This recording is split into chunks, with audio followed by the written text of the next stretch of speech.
Sangjin then mentioned that there was also some bad news, which piqued his curiosity as he noticed his father's concerned expression. Sangjin then revealed that although it had only been a short while since they began, it was the same thing every year, and next week was Parents' Day, so they needed to visit the main family. Sangjin then asked if he was okay with it, but he countered by asking if Seungwoo was coming too. Sangjin confirmed yes and told him that if he didn't want to go, he would go alone.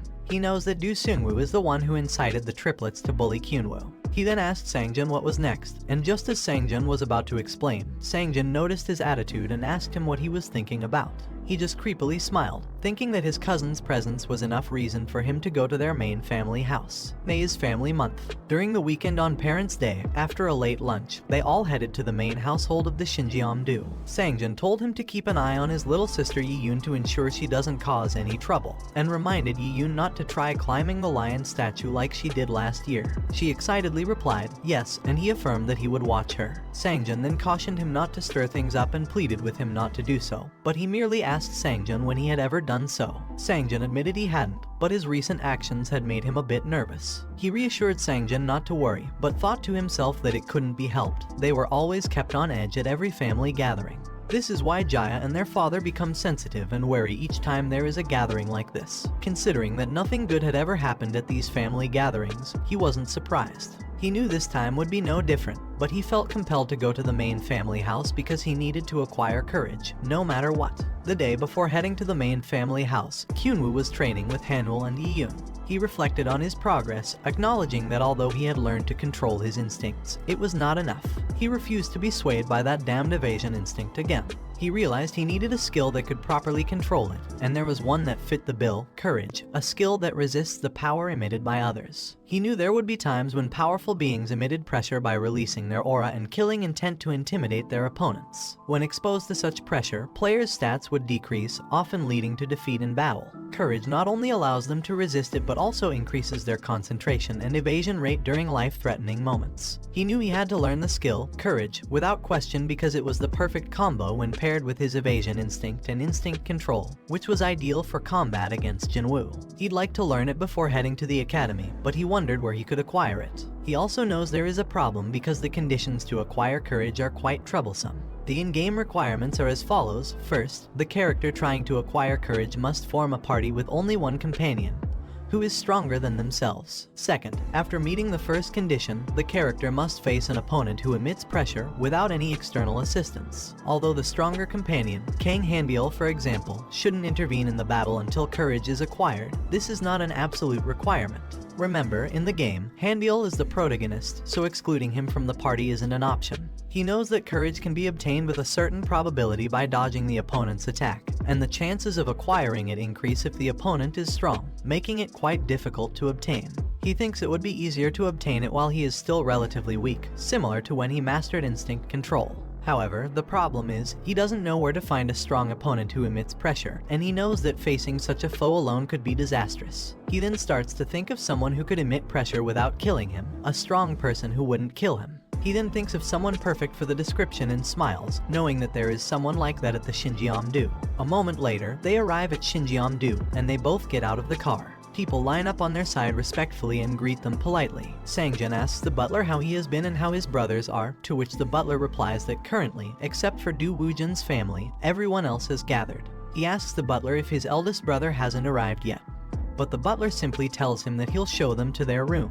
Jaya asks the butler about the family elders, and the butler replies that they are in the library having a chat. Sangjin tells them that it was as expected and asks them what they want to do now. He replies that staying in the room would be boring, so they should go to the training ground instead, which Yi-yoon agrees to and tells Sangjin that she'll go too. Sangjin then tells them that he'll see them later and warns them not to play too rough with the others there. Sangjin then tells him that he is counting on him, and he replies that he won't stir trouble as long as they don't provoke him. He then asks Yi-yoon if they should head out, and Yi-yoon excitedly replies, yes. They head to the training ground, and Yi-yoon excitedly points out that the doll is moving. He tells her that it was probably something made in Yeonseong Mana. She asks him what Yeonseong Mana is, and he explains that it is one of the 10 great houses, like their Shinjeom dojo. Yi-yoon comments that 10 is way too many, and he looks around, noticing that the training dummies they used at the high school academy are present even now. He knows that something exclusive was installed at the Shinjiam dojo, which is not accessible to the general public, and guesses that it might be because of their shared background in prestigious families. Yi-yoon then excitedly points to the training tiles and tells him that they also look fun, to which he agrees. She rushes to them while shouting that she wants to try them too. Just as he is about to tell her to be careful, someone behind him asks if he isn't too late and what kept him. He turns around and sees Do Seungwoo teasingly asking how he has been and if he didn't get lost on his way there. He just stares at Seungwoo in silence. Then Seungwoo bends down to Yi-yoon and asks how she has been. But she can't answer out of fear. He tells Seungwoo that he hasn't been okay because of him. He then bends down to face Seungwoo, asking him how he has been, and if he hasn't been okay because he'd be happy if that were the case, which makes Seungwoo angrily ask him what he just said. He then pulls Yi-yoon away from Seungwoo, telling Seungwoo that unfortunately, he hadn't been doing well thanks to a certain someone. He's not sure what he did or how he managed it, but he thinks he handled them well. Seungwoo was infuriated and wondered how dare he say that. Seungwoo then swore that he really disliked Kunwu because he still vividly remembered incidents from their childhood. As a child, Seungwoo was being scolded by his father, Do Bumjun, who asked him why he couldn't do a simple thing properly and why he didn't have even half his potential, despite being his son. In tears, Seungwoo tried to call out to his father in a stuttering voice, but Bumjun just shouted at him that he had seen how his grandfather was impressed by Kunwu. Bumjun then told Seungwoo that if he wanted to remain his son, he should try everything to surpass Do Kunwu. Seungwoo was in pain when he thought that it was always Kunwu, and no one cared about him. Then one day, Seungwoo was bleeding, and Kunwu panicked upon seeing it while he was busy wondering what Kunwu had just done that caused his nosebleed. Kunwu, worried, told him that his nose was bleeding and asked what they should do, but he didn't answer because he was busy wondering if he had lost to Kunwu again. Kunwu then rushed outside, shouting to him that he would help, but he just glared at Kunwu, hating him and angry that he was losing to Kunwu every time. He then hit Kunwu from behind, thinking that he should be the winner. Kunwu was slammed to the floor, and Seungwoo shouted that he had won, calling out to his father Bumjun to tell him that he had done it. Kunwu, confused, called out to Seungwoo, but Seungwoo just said that he had beaten the genius of the divine swordsmanship of the Do family. Seungwoo then continuously beat Kunwu while laughing and asking him if it wasn't so easy to win against him now, and why he didn't respond. Kunwu, in tears and shaking, told Seungwoo to stop, but Seungwoo continued attacking Kunwu. Since the day he knocked Kunwu down, the situation had turned around for him. The kids begin to whisper that everyone thought Kunwu was a genius when he was young, but it turned out that he just became an ordinary boy. Hearing this, Seungwoo smiles, thinking that Kunwu was foolish and he should have taken action earlier. Later, Seungwoo mocks Kunwu, asking how he can fail to kill even a single rabbit, and questioning if he is out of his mind. Kunwu shouts at Seungwoo not to speak like that, but Seungwoo taunts him further, asking what Kunwu would do if he kept talking, whether he wanted to fight. Seungwoo then challenges Kunwu to a fight, declaring he'll knock him down like last time, instilling fear in Kunwu. Seungwoo tells Kunwu that if he isn't going to fight, then he should just hop like a rabbit.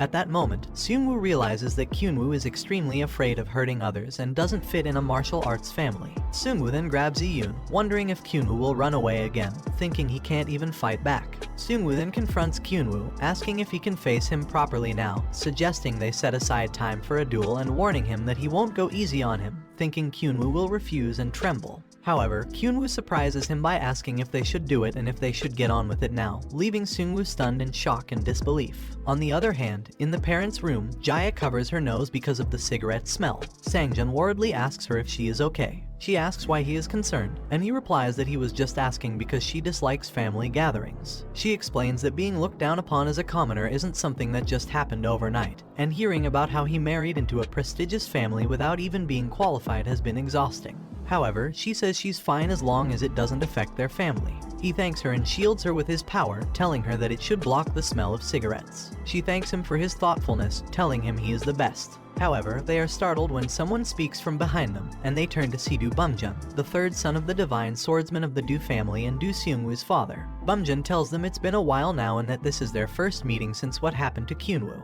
He mentions that they only discussed it over the phone, but he thinks it would be better to talk face to face. He tells Seungwoo not to bother Kunwu anymore, which makes Jaya confusedly ask him to clarify. Bumjun then teasingly asks what if Kunwu ends up traumatized because of Seungwoo and notes that it would be a big problem.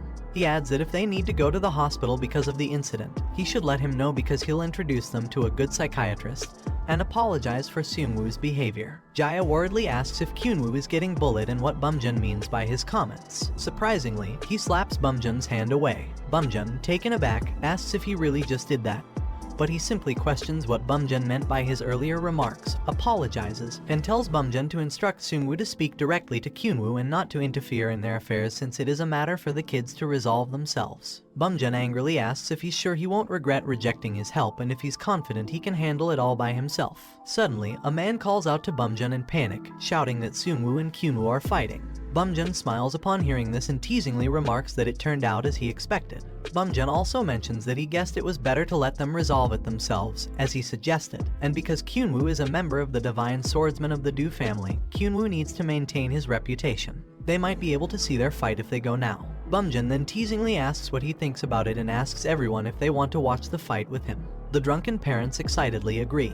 Bumjun then tells everyone that they should hurry to see the fight and teasingly shouts that they can't let anything bad happen to their dear Kunwu. Sangjun simply asks Bumjun if he meant something bad happening to Kunwu and if he thought Kunwu was that weak. Bumjun starts walking away while telling him to just steel himself and wait at the training ground because they should not settle their emotions during the kids' fight. Sangjun slaps his face in frustration, but he thinks it is a good opportunity and that it would be best if Kunwu could beat Seungwoo. Then, Jaya calls him and asks if it means Seungwoo has been bullying Kunwu. Smiling, she tells him that she never heard about it before, but assumes he must know the details and questions why he didn't tell her earlier. Stuttering, he tells her that he was going to tell her, but just then, a loud slap can be heard in the room. A moment later, they arrive at the training ground in a rush, with Sangjun sporting a huge slap mark and wounds on his face. He asks a man what happened to the kids, and the man replies that they are still fighting. Jaya then spots them and points them out. Suddenly, Seungwoo jumps at him with his lion iron whip, and Jaya worriedly shouts for him to be careful.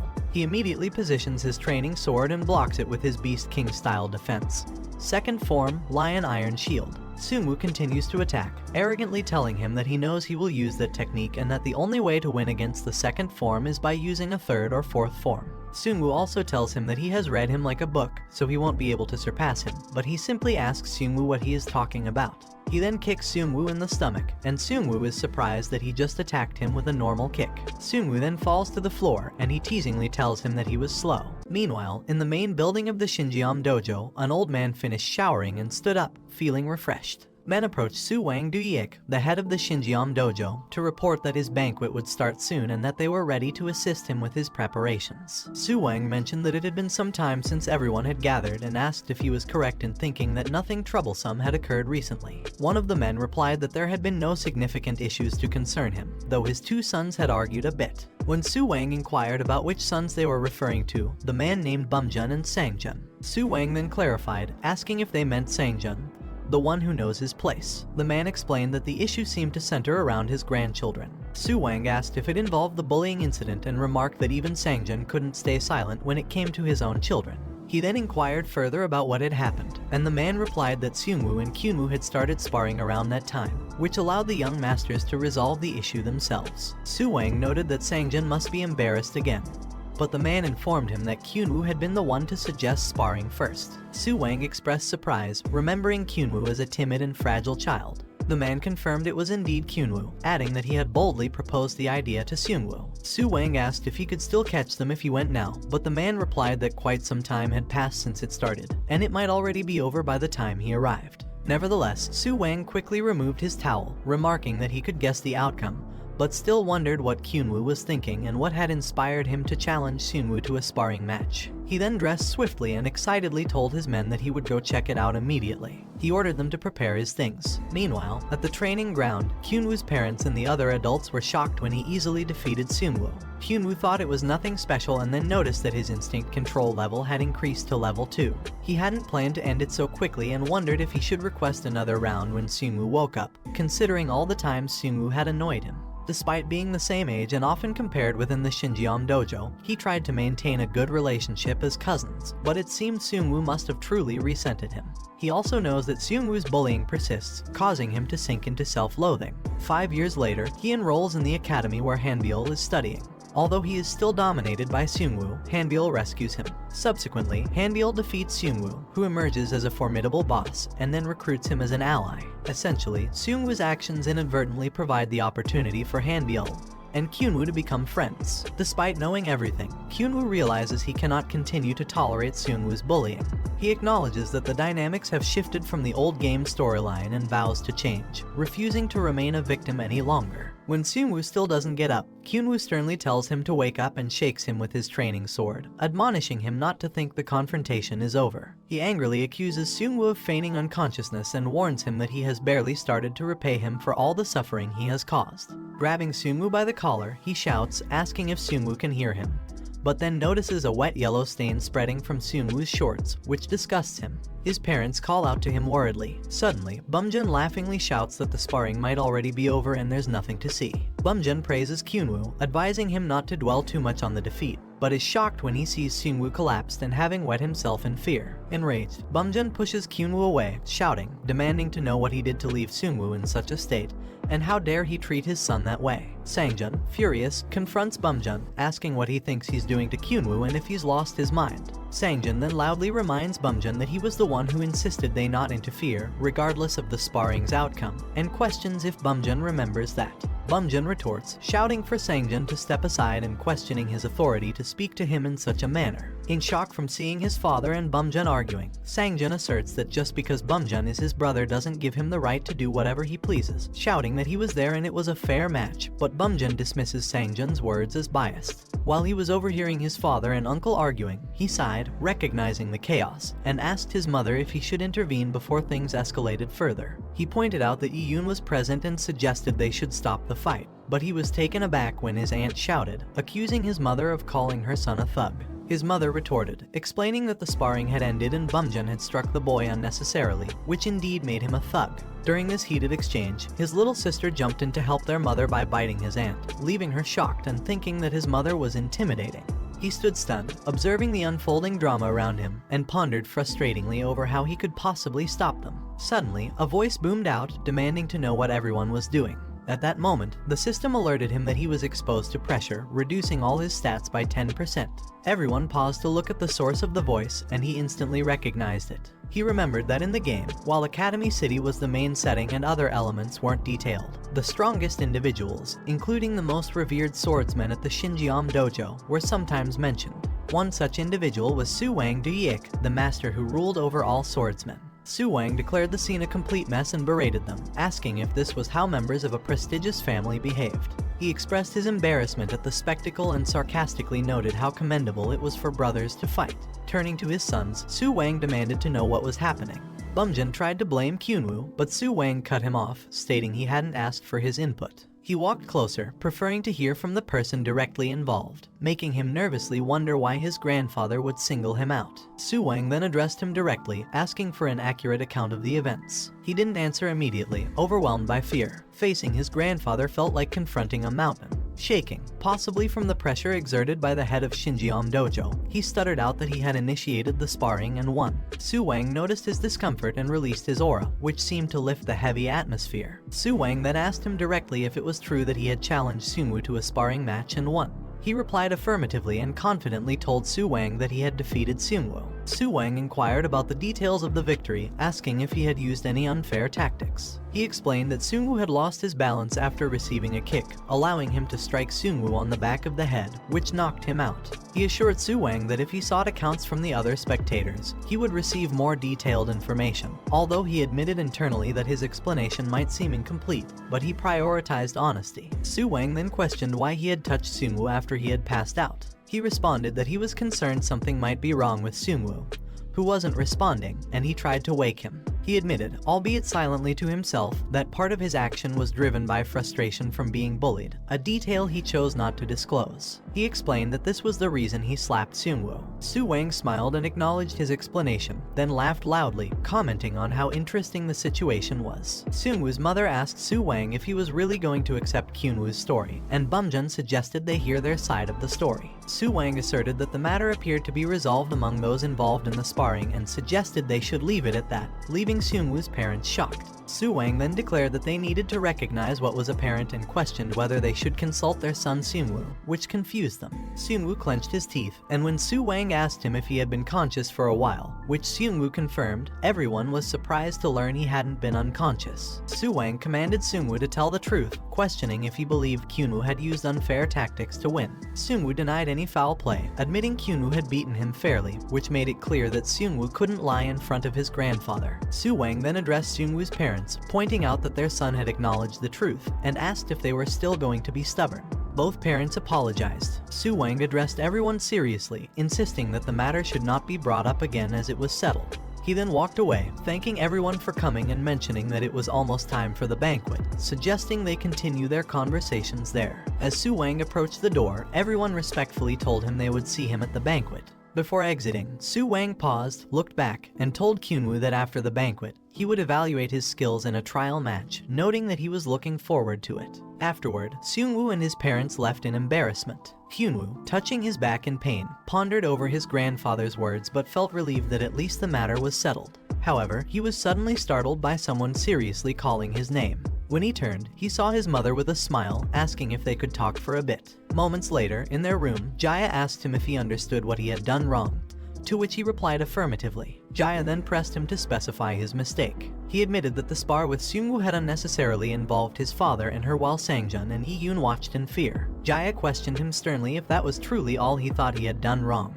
her cold tone making him fearful that she was furious. He remembered similar scoldings from her in his previous life, where she would say that if he hadn't been born, her life wouldn't have been ruined. These harsh words were typically spoken when she was drinking. In her worst moments, she would throw objects at him. Powerless in these situations, he could only wait for her to regain her senses, at which point she would embrace him and weep. He was uncertain whether her apologies were due to guilt or simply a rush of emotions, but he always comforted her. He occasionally resented her for this, but having no one else to rely on, he could only offer her comfort and hope she wouldn't leave him. His hope was dashed whenever she promised to make a lot of money in return for him before leaving again.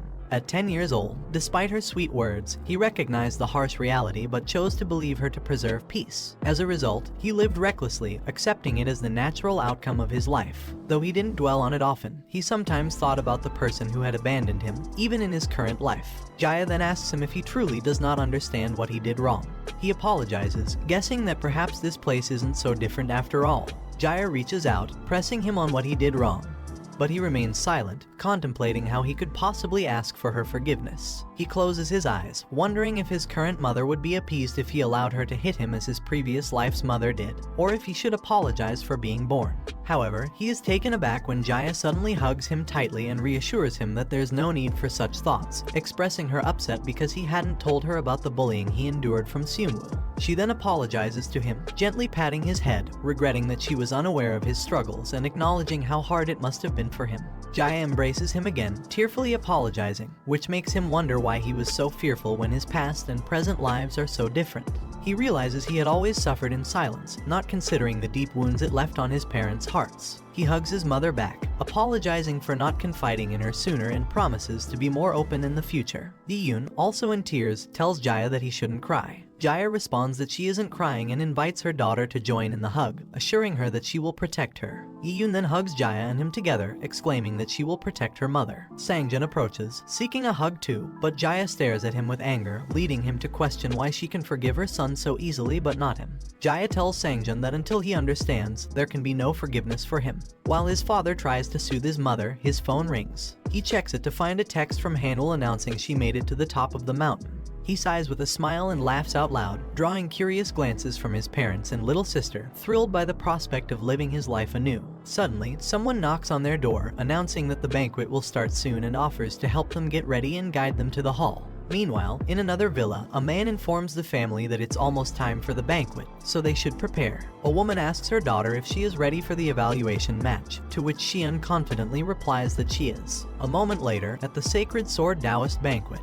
He sat at their table, sensing the essence of a sacred family with a 200-year-old legacy. As he reflected on the family's size, calculating the 7 direct lineage members and the wider branches, he realized their total numbered around 48 people. Suddenly, he overheard someone comment disdainfully that they always acted all high and mighty but should now look at themselves. Confused, he turned and saw people chiding Bumjun's family, noting the awkwardness they must have felt preparing to come there and suggesting they could only blame themselves. He understood that the earlier incident had opened the door for others to criticize them, and he despised the thought that if he had lost the duel, his family would be the ones facing such disgrace. Suddenly, a sharp sound cut through the murmur as someone slammed a cane into the floor, demanding silence and announcing that it was commendable to see more attendees that year. Su Wang then addressed the gathering, suggesting that since everyone was probably hungry, they should begin with the meal and officially start the banquet. As the waiters distributed the food, he pondered the reason their family had surpassed other noble families. After a great upheaval, the world had experienced a collapse, and during such dark times, humanity had longed for protectors, for a sanctuary. Noble families, desiring to maintain and enhance their power, created sanctuaries centered around a singular ideology. The hunters they produced helped humanity stave off extinction. But since they were challenging to train and always in short supply, each hunter bore tremendous responsibility. Consequently, rewards and power followed naturally. This focus on consistently producing strong humans was crucial for ensuring the security of humanity.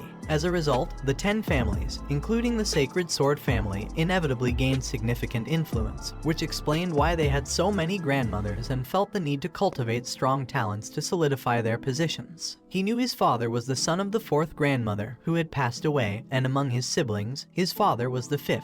He then observed Su Wang encouraging a child to keep moving forward, making him think about how busy Su Wang must be, caring for all those family members. Su Wang then addressed the gathering, announcing that the eldest lineage had been taken care of and it was time to focus on the second one.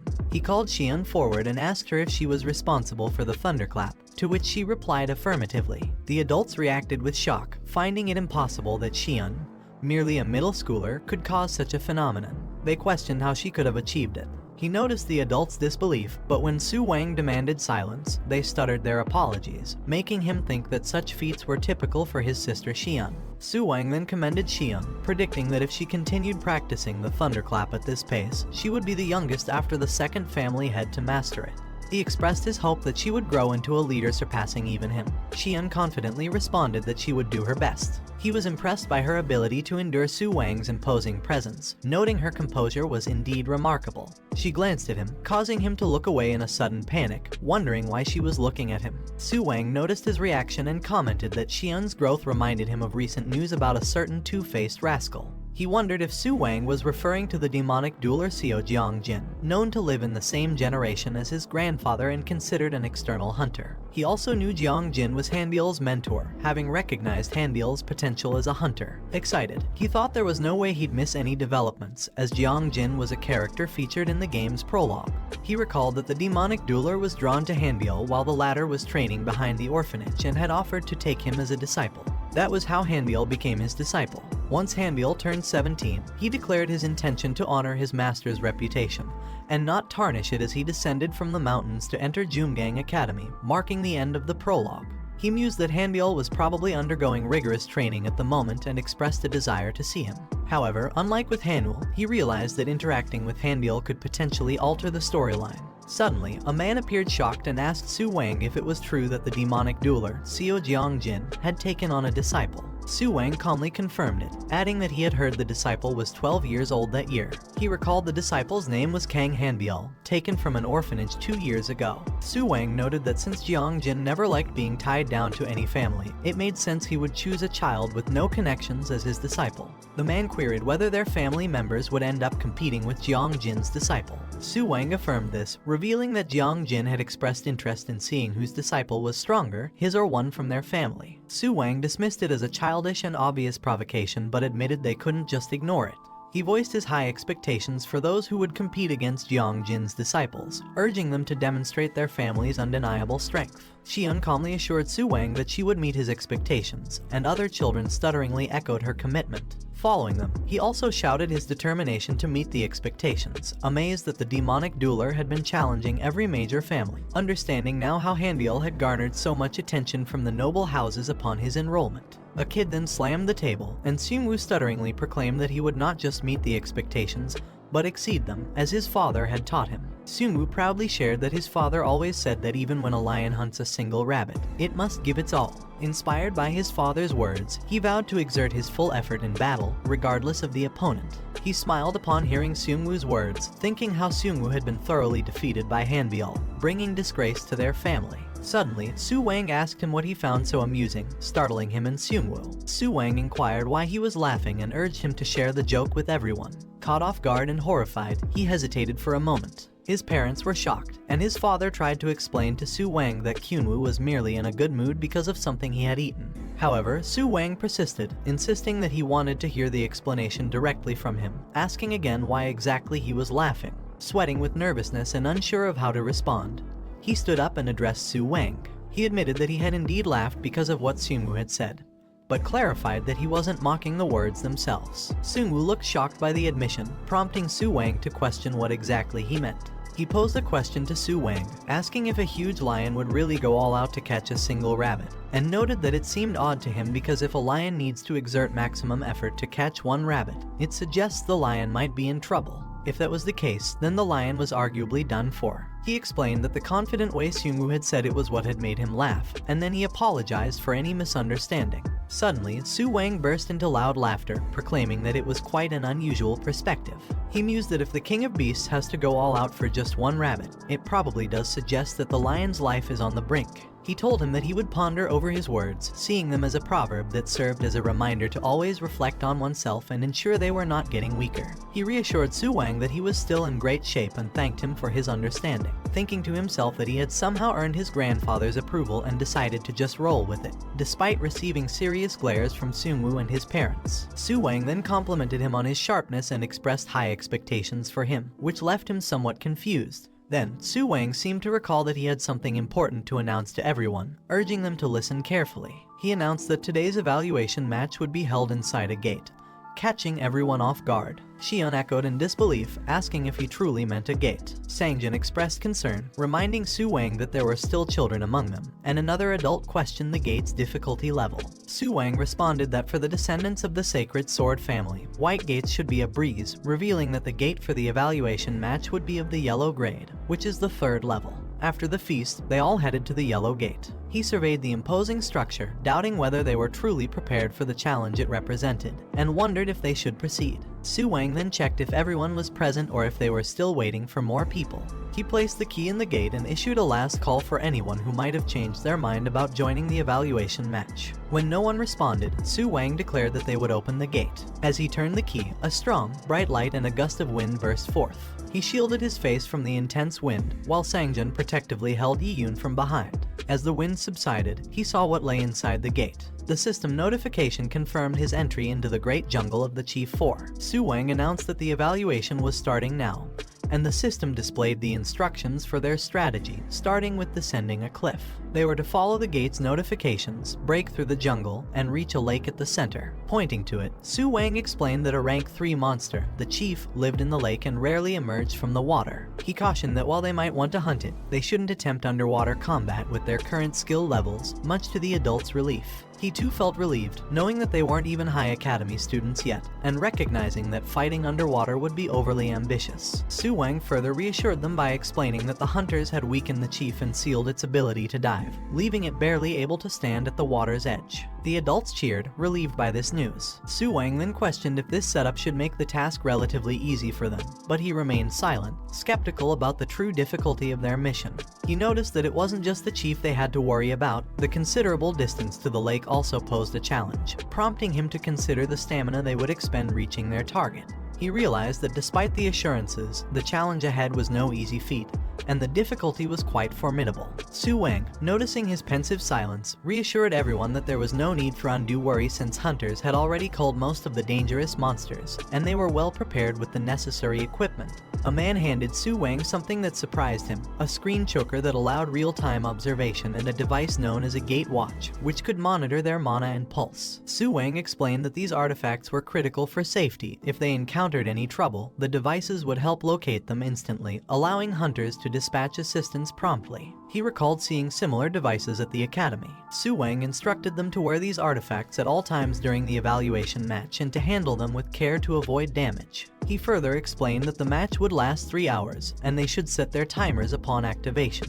Sangjin assisted him in putting on his device. Su Wang also mentioned that the participant who contributed most significantly to defeating the chief would receive a gate key, which they must hand over to a nearby hunter before leaving the area. After equipping their gate watches, Su Wang ordered them to line up at the edge of the cliff. Jaya expressed her concerns, advising him not to push himself too hard and to stay safe. Sangjin warned him against overconfidence due to his skills. He assured his parents that he would be cautious and return soon. Su Wang, observing their interactions, chuckled about how well everyone was getting along, noting that it was nice to receive his grandfather's attention, something he felt was rare before, while Seungwoo looked on with a scowl. When Su Wang signaled the start of the evaluation match, a man raised a gun, and at the sound of the shot, all the kids surged forward down the cliff. The system displayed a countdown, indicating 3 hours remaining until completion.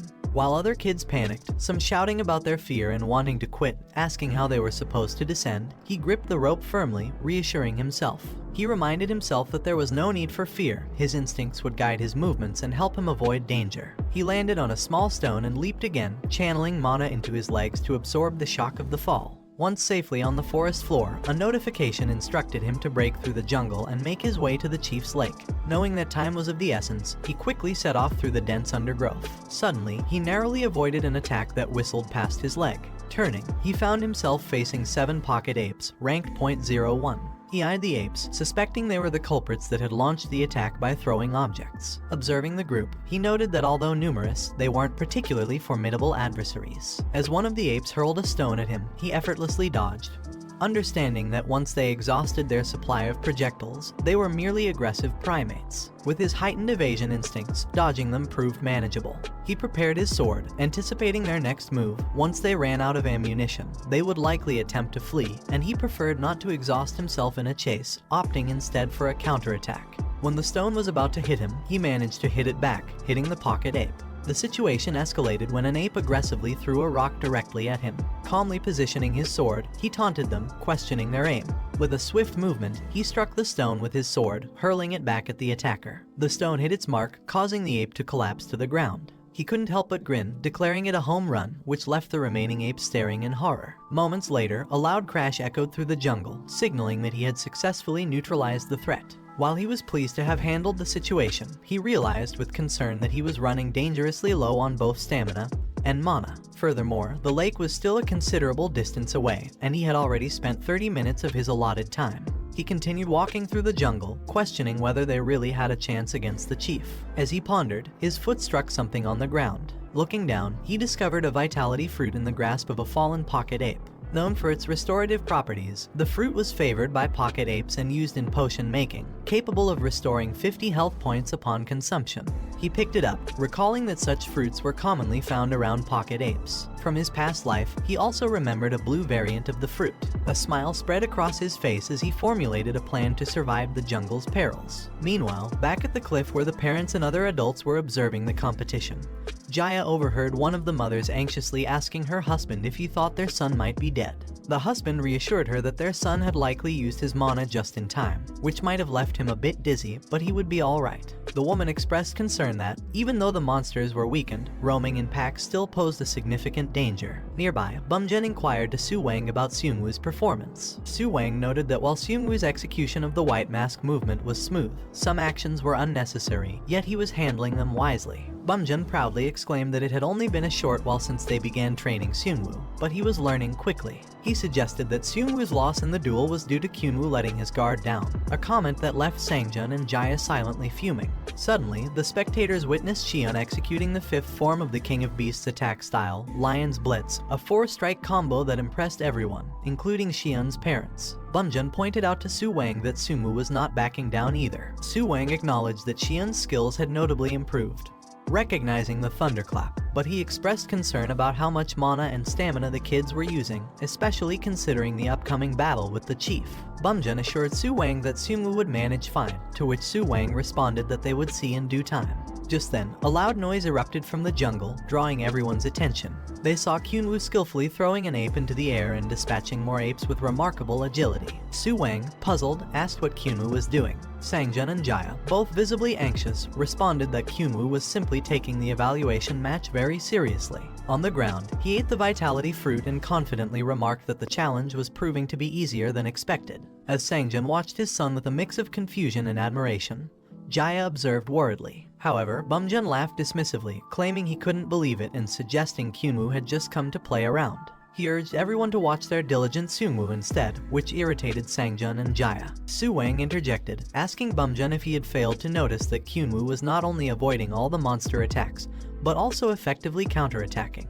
He pointed out that all of Kunwu's counterattacks landed perfectly, demonstrating sharp intuition. Bumjun retorted that Kunwu wasn't taking things seriously and criticized him for recklessly picking and consuming unknown fruits. He even questioned Sangjun's methods of upbringing, which infuriated Sangjun. Su Wang then asked Bumjun whether his eyes were merely decorative or if he was having trouble with his brain, questioning if he really didn't recognize the fruit Kunwu had eaten. Upon closer inspection, Bumjun realized it was the fruit of endurance. Su Wang, with a smile, noted that Kunwu's confident consumption of the fruit indicated that Sangjun must have taught him well. However, Sangjun corrected him, stating he had never taught Kunwu about the fruits, it was all Kunwu's doing. Su Wang then gestured towards the screen, questioning if not Sangjun, then who could have taught him. They then saw Kunwu find and eat the fruit of energy. Su Wang commented that Kunwu seemed to understand the pocket apes well and appeared like a pro hunter adept at adapting in difficult situations. Sangjun agreed, though he knew he wasn't the one who had taught Kunwu about these fruits. Meanwhile, after defeating a swarm of apes, Kunwu confirmed his predictions about the various fruits. He discovered the fruit of energy, which had a dense texture and tasted somewhat like syrupy fever medicine. The system notified him that it restored 50 mana when consumed. Feeling revitalized and noticing the lake was now closed, he was pleased that he had recovered his stamina with the fruits. Kunwu then realized he had gathered quite a few fruits and wondered how to carry them. Not wanting to leave them behind for someone else to take, he noticed a pouch on a collapsed ape and had a brilliant idea. A moment later, he put the fruits into the pocket ape's fur pouch, a miscellaneous item that can store other objects but can only be used in dungeons and requires a mana stone for continued use. Knowing it might also be considered loot, but that such an opportunity wouldn't come twice, he acted quickly. He then plunged his sword into the ground and wrote instructions to give the ape pockets mana stones. Afterward, he leapt onto a tree, reasoning that if the apes had mana stones, their bodies would be sustained, allowing them to continue using the pouch. Deciding to run to the lake, he jumped from tree to tree, aware that the time spent collecting fruit meant he had to compensate by using his mana. Suddenly, he felt something approaching and blocked an object thrown at him by an ape, surprised that they were attempting to catch him. He then attacked them swiftly, knowing that subduing their leader was essential to save time and energy. After landing on the ground, he noticed the muddy terrain. He looked around, observing that the trees were shorter than before and the leaves wider, and noted the increased humidity, confirming the environmental change. He remembered that in the game, a change in the environment typically meant a change in the monsters that appeared. Soon after, he spotted a monster in front of him and realized they were mudcaros, a relatively strong species. Frustratingly, there were 4 of them, and it was the only shortcut to the lake. Fighting there would be a challenge as the humid environment increased the mudcaros' speed, and while the mucus from their mouths wasn't particularly strong, it posed a paralysis risk. He decided to look for an antidote first and recalled hearing about one near the mudcaros' habitat. Telling himself to be cautious until he found it, he soon emerged from the bushes, frustrated from his aimless search. Suddenly, a bright light caught his attention, and he was excited when he finally found the antidote he was seeking, growing as expected around the mudcaros' habitat.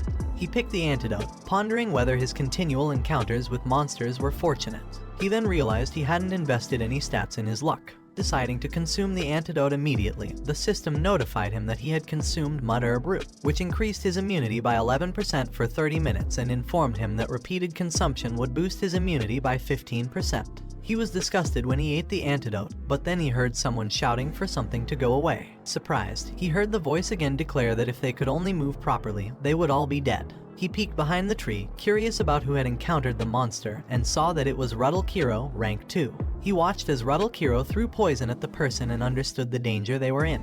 He also knew that no matter how weak the poison was, they could only fight back if all their abilities were over 50. He then wondered if the person had been paralyzed, noting their awkward movements. He pondered what he should do and thought that if the situation became too dangerous, a hunter would save them, and he didn't have any reason to help his competitors. However, he was shocked to see Mankeros attacking the person too, which was extremely dangerous, so he decided to help. He looked around for a high place and spotted a nearby cliff. He immediately jumped onto it, knowing that the monsters hadn't noticed him yet, and seized the moment. He then leaped from the cliff and headed toward the monsters, who all looked up. Confused, he attacked them with his Beast King style attack, 7th form, High Fall, which sent the monsters flying in different directions, leaving them dazed and collapsed. He sheathed his sword and approached the person to ask if they were okay and if they were hurt anywhere, reaching out to help them up. To his surprise, he saw that it was Kunwu who, in shock, asked if he was Du Kunwu. He, too, was stunned into stone, shock. He couldn't believe it was Kunwu and wondered why he had saved that brat. Kunwu then shouted that even if he hadn't come, he could have handled it by himself and accused him of stealing his prey. He told Kunwu that if that was the case, he was sorry. Kunwu responded that if he was truly sorry, he should offer something as compensation. Pissed, he thought Kunwu was the worst person ever and wondered what nonsense Kunwu was spouting. Suddenly, the system appeared and showed that Mankero rank 1 had appeared. Kunwu, shouting, asked why there was a monster again, and he calmly asked if one monster was left. Kunwu, still shouting, demanded to know what he was doing and why he didn't handle them properly, making him snap in anger and sighingly tell Kunwu that it couldn't be helped. He then sweetly told Kunwu that he had left the monster for him, so he could handle it alone and now he wouldn't interrupt his deadly blow. He then ran away, telling Kunwu he'd see him in class, making Kunwu panic and shout for him to wait, but he just ran off, leaving Kunwu with the monster glaring at him. Meanwhile, on the cliff, the adults heard Kunwu cursing at Kunwu and shouting at Mudkero not to come near him, which made his father, Bumjun, angry. The other adults teasingly asked how a lion could get kicked out by a toad. Bumjun then shouted to Su Wang that they needed to seize Kunwu and punish him right away because leaving Kunwu, who was injured, was against the way of divine swordsmanship of the Du family. However, Su Wang just asked Sangjin what he thought about it. Sangjin replied that he thought it was something that commonly happens in competitions and he was sure the kids were well aware that hunters were waiting in case of emergencies, so he thought they were just playing around.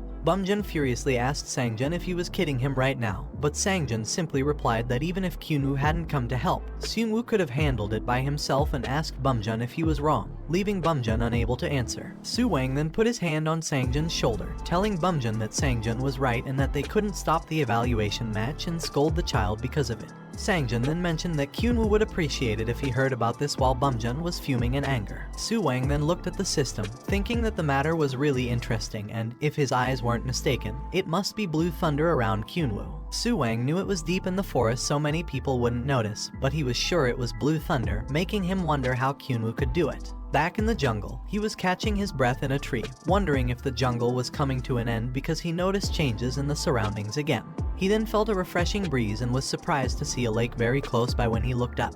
The system then indicated that he had reached the next stage and his mission was to subjugate the spirit monster in the lake. He was relieved to have arrived safely and noticed that there were about 5 of them, including him, but also saw that everyone seemed inexperienced in underwater combat. He then noticed someone in the middle of the lake, making him wonder who it was. On closer inspection, it was Du Xian. He noticed that she was really fast, but he was puzzled by her heading towards a seemingly empty area. His horror grew when he spotted the spirit monster and noticed its poor condition, making him wonder if the hunters had drained its energy earlier, and if Xian could take it down with her current momentum. The Chief 4 monster screamed in anger and called for reinforcements, making him realize that Xian would be in danger. Xian jumped away but winced in pain when she realized her leg couldn't move.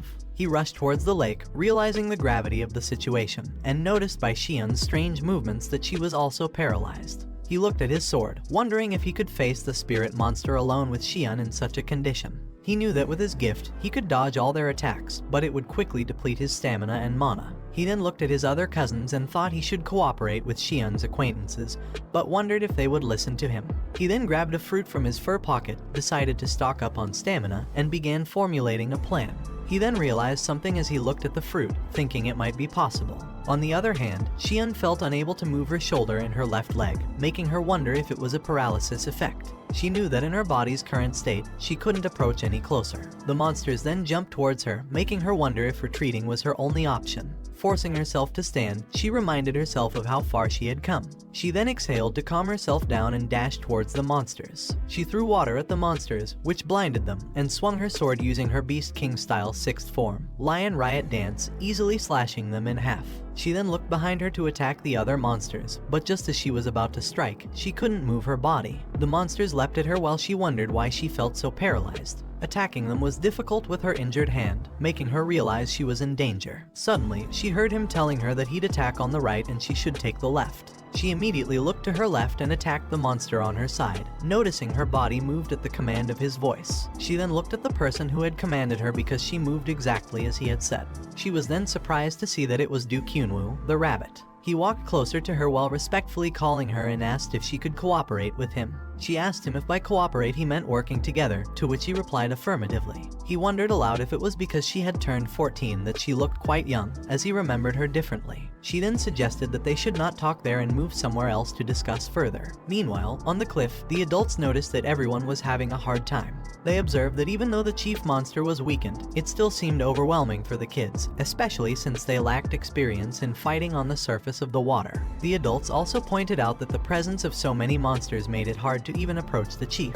Su Wang noticed the dropping morale of the kids, and then Du Wujun, the eldest son of the Sacred Word family, told Su Wang that the children seemed to be in poor condition and suggested that they should lower the difficulty. Wujun explained that it wasn't that the kids were weak, but given their current state, adjusting the situation seemed wise, which the other parents agreed with. Su Wang thought for a moment, considering that maybe it was too much for them given their ages. With the oldest being 17, they had done quite well. However, he was concerned about Jugui Seo Jiangjin, knowing that if Hanbiel was the disciple of Jiangjin, Hanbiel was bound to be an even more formidable opponent. Su Wang really didn't want to see his grandchildren lose to that rascal's disciple, but he thought he might have overestimated Jiangjin. Wujun then urged him to consider lowering the difficulty, and Su Wang agreed that perhaps it was for the best. Just as Su Wang was about to agree to lower the difficulty of the evaluation match, he paused when he heard someone suggest that they should work together. He saw Kunwu telling everyone that they should stick with him. Su Wang smiled upon hearing this and told the adults that the kids seemed to have something in mind, so they should wait and see what they planned to do.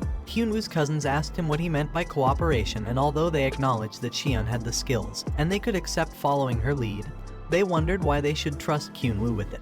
They agreed that cooperation was the right thing to do, but helping him get close to the chief didn't sit right with them. They then asked him why he was acting so cocky when he was so young, and if he thought that just because he had beaten Seungwoo, they would see him in a different light. They acknowledged that they did see him differently, but it didn't mean he could be their equal, which made him feel distracted and pissed because they were as stubborn as ever. However, he was surprised when Xian told everyone that she agreed with Kunwu because, indeed, she couldn't face them alone and Kunwu had something they needed. He hadn't expected Xian to side with him and thought it was a good thing he had given her the vitality fruit earlier. Their cousins asked her why, and turned to him to ask what exactly he had with him. He smiled upon hearing this and threw the fruits and healing items in front of them. He then told them that he wasn't asking them to help him for free. If they cooperated with him, he would give them those healing items. He then asked them if they wouldn't all like a boost. One of his cousins asked him how he planned to fight the chief, but he simply retorted, asking who would if not him. He then challenged them to look at themselves and asked if any of them had the strength to keep going.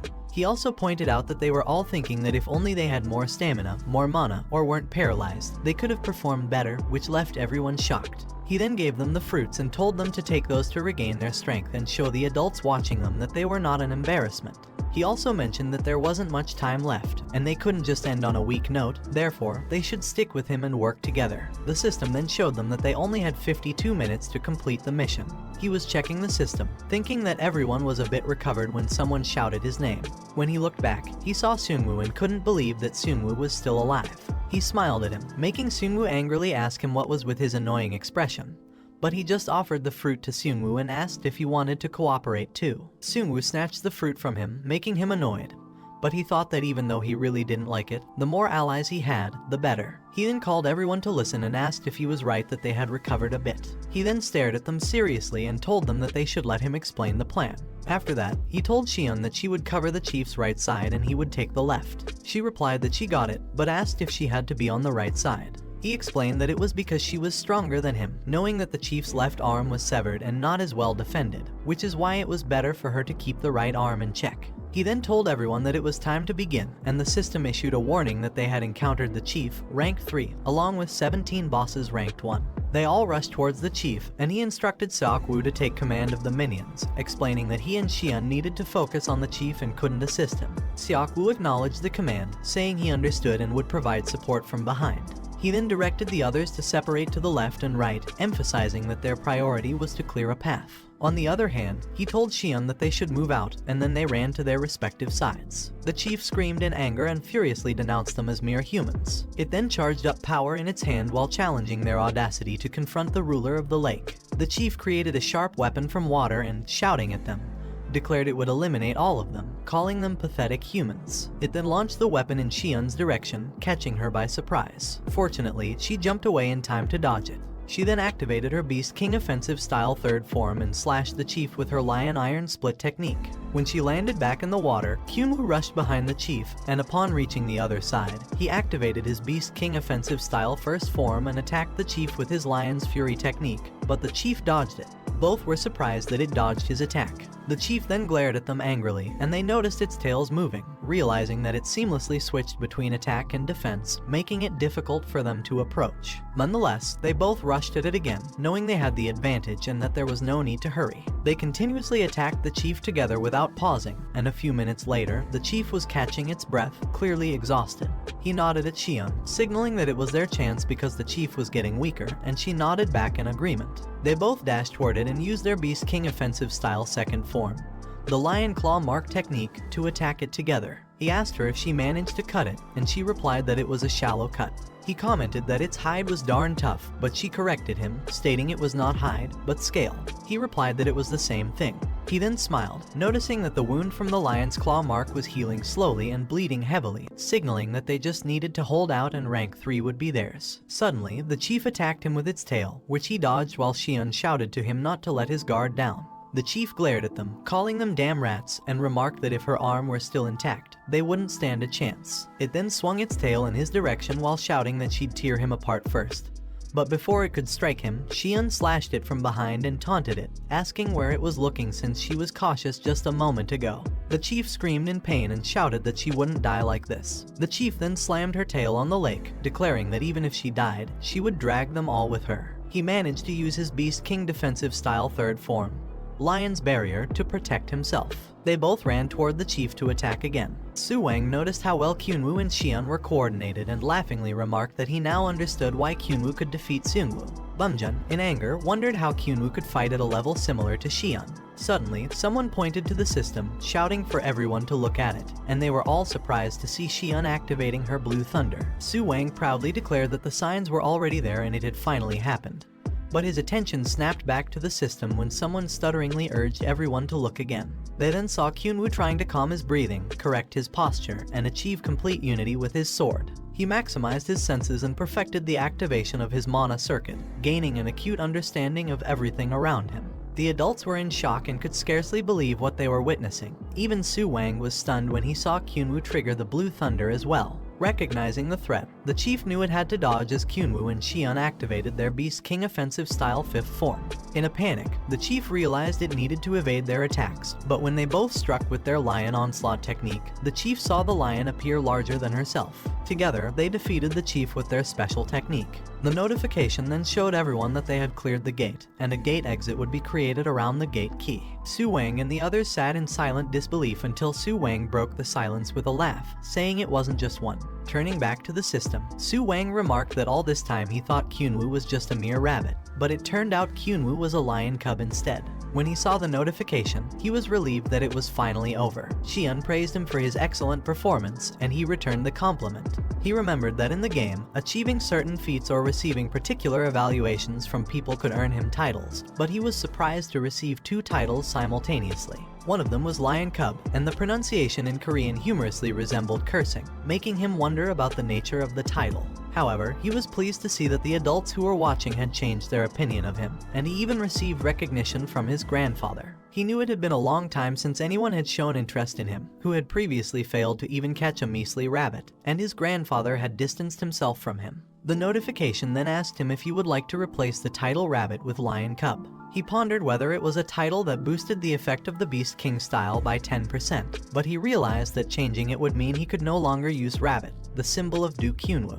Additionally, he knew that replacing it with his luck stat of 25 would significantly drop his evasion rate, which was crucial since most of his combat style leveraged his evasion instinct. He couldn't afford to lose this, so he stared at the notification, realizing there was no other choice. After all, nothing could compare to a rabbit. As he was about to click no, busy thinking that Lion Cub is better used when he needs extra strength or at family gatherings, Xian asked him if he was looking at the message that the gate had been cleared. He tried to say he was, but she shook her head and told him that he seemed to have been staring into space for quite a while. He acknowledged her observation and admitted he was reviewing the messages they received from clearing the gate, noting that he could only see the effects of the titles. She expressed her understanding and suggested he take the key. She explained that it was the gate key and it had fallen to her after they took down the boss monster. He remarked that it meant the gate recognized her as the one who contributed the most and asked her why she was offering it to him. She replied that if he hadn't suggested they team up, they wouldn't have been able to clear the gate. She confessed that she didn't know what the gate thought, but she believed differently, which was why she was giving him the key.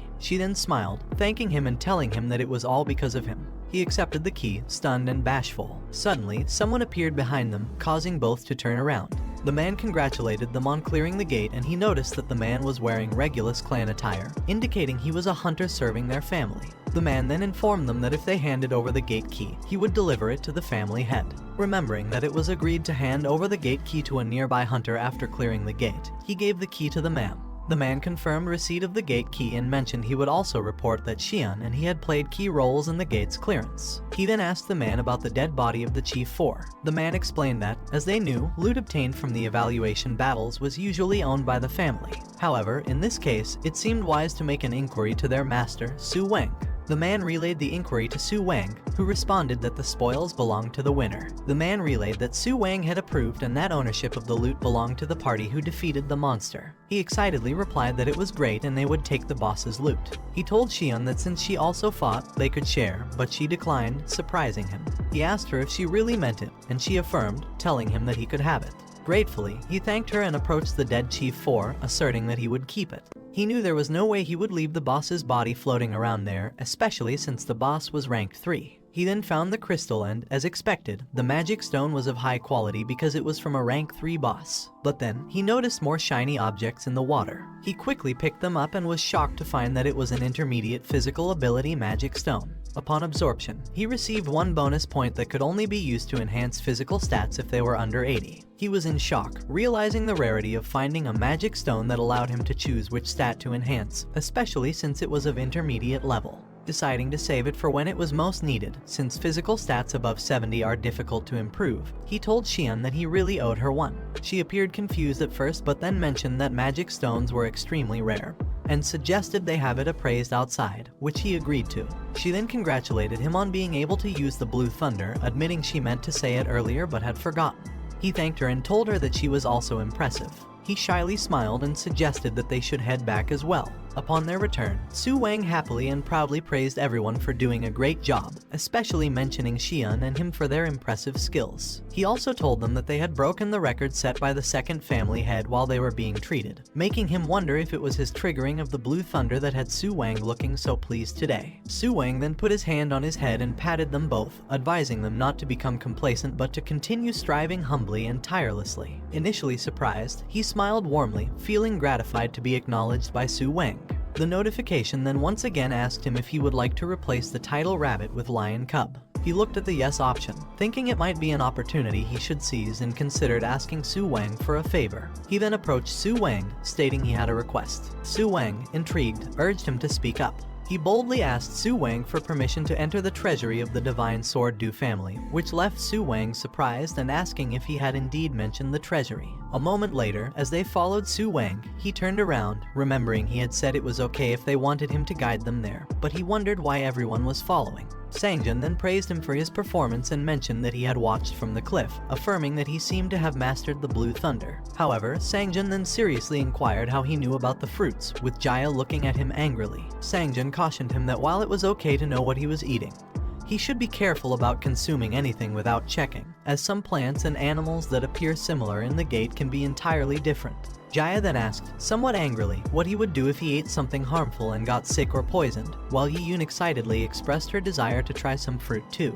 He simply replied yes, unable to admit his ability to sense things. He noticed Xian watching the exchange and asked her what was wrong. She commented that he seemed to get along well with his family, to which he asked if it wasn't the same for her. She responded that they were just so-so, making him guess that her newfound openness with him stemmed from their fighting together. Su Wang then announced that they had arrived and explained that most of the treasures kept at the main house were connected to the history of the Divine Swordsmith family and represented the clan's heritage. He noted that throughout history, only a few people besides the head of the family had been permitted to enter the treasury. Su Wang then opened the door, telling them that they would now be among those few. They entered the treasury, both amazed by the ambience despite the sparse collection of treasures. She asked him if he wanted to take a closer look, to which he enthusiastically agreed. As he surveyed the room, he noted the generous condition allowing them to take any one item suitable for their level. The Elixir Thunder, known for significantly enhancing lightning-related abilities, was tempting, but he pondered the rarity of this opportunity to access the family treasury and decided not to choose a treasure that could be found elsewhere. His gaze then fell on the Blue Gate key, making him wonder if it was the same Blue Gate key that Kang Hanbiel had acquired in the game, known for its rarity even there. She pointed towards the front, indicating there was another room in the back. Walking closer, she suggested they check it out. He followed, noting their efficient use of space. As they entered the back room, both were shocked to see a lot of swords, with a shining sword in the middle catching their attention. He recognized it as the Sword of the Beast King, symbolizing the right to lead the Divine Swordsmith family. Each sword displayed was of high rank. He pointed to a sword on the ground, identifying it as the Beastmith's sword, a one-handed weapon perfectly suited for Xian. He recalled from the game that Xian had once possessed it, guessing this was where she obtained it. Observing her enamored with the sword, he remembered hearing that one could instinctively recognize a weapon that suited them just by looking at it, wondering if Xian felt a connection to this sword. He picked it up, mentioning how converting mana into beast droplets seemed like a good match with her Blue Thunder, and it was a sword that anyone who practiced the Beast King style would find appealing. She looked at him sadly and asked if he was going to choose it. He replied no, explaining that unlike her, his mana capacity was limited, and the Beastmith's sword didn't seem like a good match for him. He also felt he couldn't take what was destined for Xian. Handing it to her, he told her he actually thought the Beastmith's sword would suit her better. She accepted it with a smile, telling him she really liked it.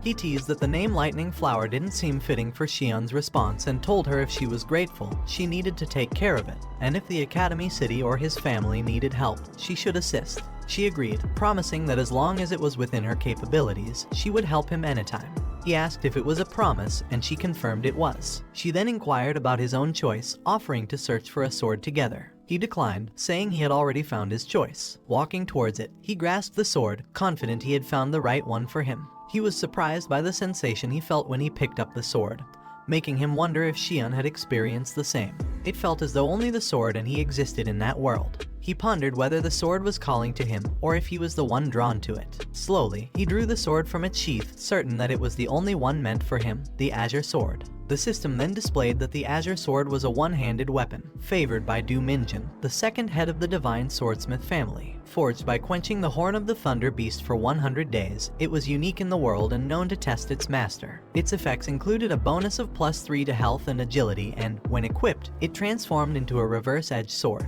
Additionally, all skills named Beast King style increased by 1 level when this sword was equipped, elevating the mastery of the Beast King style, potentially rivaling the Beastmith's sword. Most importantly, its reverse-edged mode symbolized Du Kunwu's vulnerability. He mused that he wasn't upholding the same pacifist values as Du Kunwu from the game, but he preferred not to kill unless absolutely necessary. He chuckled, slightly unnerved, knowing that the azure sword would allow him to handle adversaries without lethal force, yet he was aware that he must be careful not to strike any vital spots accidentally. He then informed Xion that they had made their choices and should leave, to which she agreed, mentioning that everyone was waiting outside. As they exited the treasury, Su Wang noticed that they had chosen the Beastmist sword and the azure sword.